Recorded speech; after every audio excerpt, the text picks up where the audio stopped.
Well, it has been made very amply clear by the Honorable Chief Minister that the railway head project up to Ranaya has been dropped in view of resistance and opposition from uh, quite a few quarters.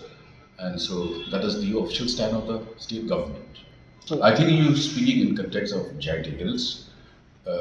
In that regard, since there are conflicting views and those of legislators, NGOs, as well as stakeholders. And since there are various voices, and some of these voices are at odds with each other, it is the duty of the government to try to come to a point of commonality, and we will decide based on what the public actually.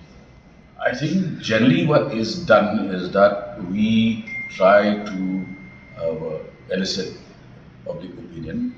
It need not be through any formal routes like public hearing, but understanding the pulse of the people and also understanding the need to balance between development and protecting the demographic structure of the state.